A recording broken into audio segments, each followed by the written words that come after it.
It's me, Melissa, and it's good to be in touch with you all again. And for this week's quick interview segment, I am here with Kristen Abrahams, who is working at UCT as a clinical educator in speech therapy. And Kristen and I have been working together at one of the schools in Kailicha, where both of our students are actually, both groups do their practice learning at schools in Kailicha. And so we've been working together quite a bit, but I'm looking forward to chatting to Kristen today, and it will be a very short segment, and so I hope you guys enjoy. So yeah, Kristen, do you want to say hi and what you guys up to during this time? Hi everybody. So like Melissa said, my name is Kristen. And I think maybe just to give sort of introduction to like how I fit into everything. So Melissa and I work together at the Schools Improvement Initiative, and even before that, through my research with my PhD, Melissa and I worked quite closely together.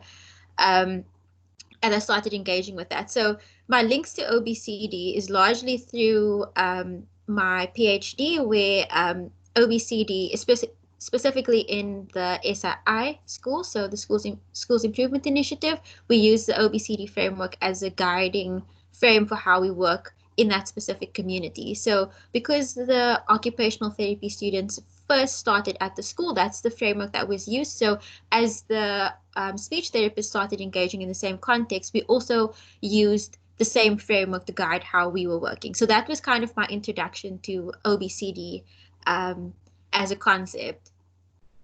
Cool. Yeah.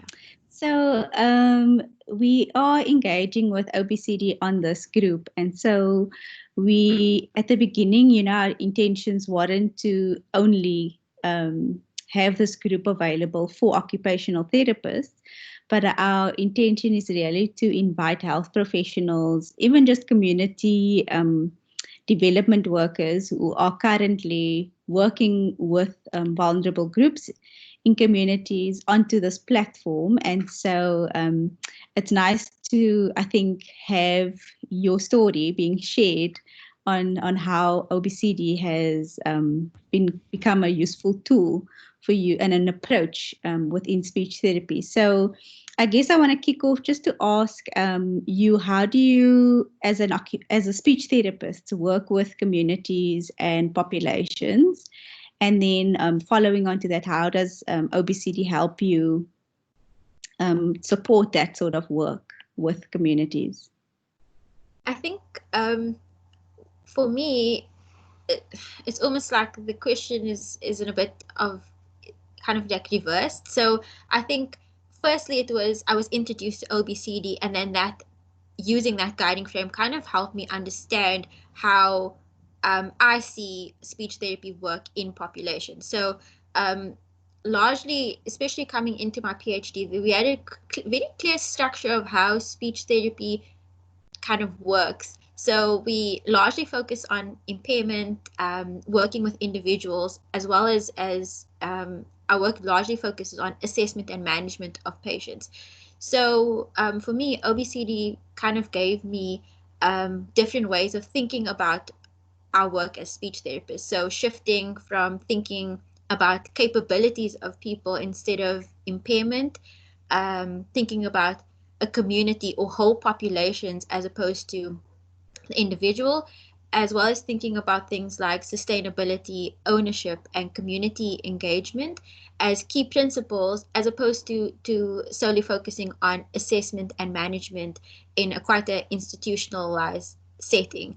So I think from learning about ObCD and understanding how it works in that specific context, it helped me to start thinking about how I now see speech therapy work in communities, in populations. So for me, I think a large focus has now shifted to thinking about social justice and social inclusion, and that's also like from the ObCD framework, there's a large focus on those concepts, and reading through the occupational therapy literature kind of helped me to understand how social justice and social inclusion are also very important concepts for us as speech therapists when we're thinking about our work in communities.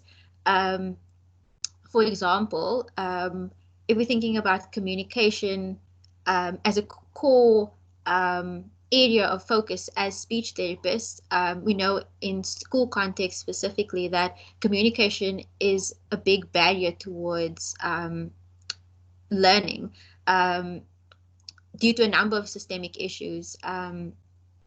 So because of that, so saying communication is a big barrier. So thinking about our work beyond communication disability to thinking about how we can support children develop communication in general was quite a big shift for me. And working in communities kind of highlighted the importance of providing children with opportunities to learn communication, even children who are developing normally.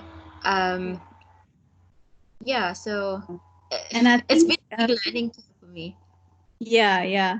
And I think also when you are touching on that, I think a lot of because Kristen and I have students together at a school in Kailicha, I think when we have our joint forums with them, it's for them to be like, so then what is the difference between what occupational therapists do and what speech therapist does in this way? But it's almost to think about communication as an occupation, and it contributes to the learning experience of the learner. And so one example that we always use with our learners, with our students, is we say oftentimes, for example, their communication needs to happen in different ways. Like in their school, they are expected or they are granted the opportunity to use their mother language or their home language from grade R to grade 1 or 2. And then automatically there's a switch that assessments gets done in English, or they're expected to just learn English, for example, the English medium in grade 3, grade 4. And so there's always the struggle really about how learning then happens in relation to just that example of, and I mean, that's just one, I think, example, hey, of communication and the way how you guys see communication within communities. And I think that's been really, an eye-opener for me as well, is when we bring our students together for them to realize like having limited access to just use their language in that way to learn limits their engagement. And so that's when we call occupational, justice or injustice, is what's impacting them from the learning opportunity or to strive within the learning environment. Mm-hmm. So yeah, I echo what you said. It's really been a learning experience for us. Yeah. And so what is, Mm-hmm. No, I was just going to say, to add on what you were saying, like, I think it's the, when we kind of break down like occupational therapy and speech therapy to the core of what our work is, where occupational therapy is the act of, doing, and how do you do something without some form of communication? So in any activity that we are doing, in a doing process, then communication is so closely linked to that. So it's, once you kind of think about it in that regard, you can see how closely linked speech therapy and occupational therapy really are. Yeah, definitely. And so just bringing it into our current context and what we are experiencing right now with what's going on with the pandemic, with COVID, I'm interested to know what your thoughts on how this form of practice, maybe zooming into speech therapy and working with communities, how you see potential for that to happen in COVID-19, or basically our situation right now? I think we discussed this a little bit earlier as well, but what's become more and more clear to me now is the importance of working in communities, just because of where the need is currently. So we're talking about, hospitals are being de-escalated. There aren't as many patients to be seen at the hospital setting, but it doesn't mean that the patients and people in the communities aren't there that need the assistance. So we kind of almost like need to go to communities in order to find where people are that need our assistance. So it's actually like forcing us to change our mindset and how we think about our work as speech therapists outside of hospital settings.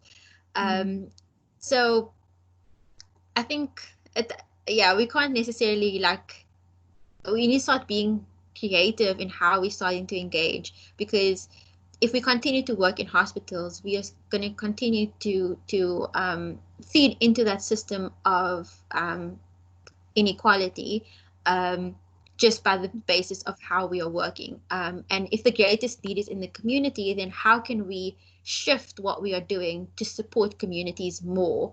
Not forgetting, the importance of all of our other work with individuals and that type of thing. But it does force us to kind of start to think differently. And that's, I think, where, ObCD comes into play a lot, because it really talks about community development as a key principle. And I think in this kind of time, more than anything else, is when community development actually is so important. If we're thinking about the communities that are currently struggling the most with COVID, they are the marginalized communities. So I think there's definitely a big role for ObCD to play in how we engage with communities and how we rethink our work as speech therapists. Yeah, and I think and it's obviously, I think we're not wanting to say that we're neglecting the idea that social distancing, physical distancing actually is important during this time. Hygiene, sanitization, and all of that still needs to happen, but it's about asking the question, what else can practice look like in this time to reach the people who aren't able to access services, who really need it. And so I think we don't want to keep the segment and the interview too long, but we really, I think, want to encourage you guys to further engage with us on this conversation on the group platform. And perhaps if you are keen to hear and just share ideas on what you were sitting with during this time, perhaps you're in an hospital and you find that your patients aren't able to access the services that they normally would have accessed because of this time, like Kristen said, the de-escalation. If you're wanting to just chat through some ideas about what you think practice needs to look like, please reach out to us, and we look forward to engaging with a further conversation on the group, on the Facebook group, but also our email addresses are there for you to get in touch with us. Kristen, if anyone wants to get in touch, do you want to give out any email or Yeah, they are more than welcome to get in contact with me. They can contact me via email. Unfortunately, I don't have WhatsApp, but I am following your Instagram account as well, so they can get in contact with me. Would you share my email address on the link? I'll do that. So I'll add it to any description that I add to the video, so it will be there. Cool. Thank you, Kristen, for sharing some of your nuggets with us today.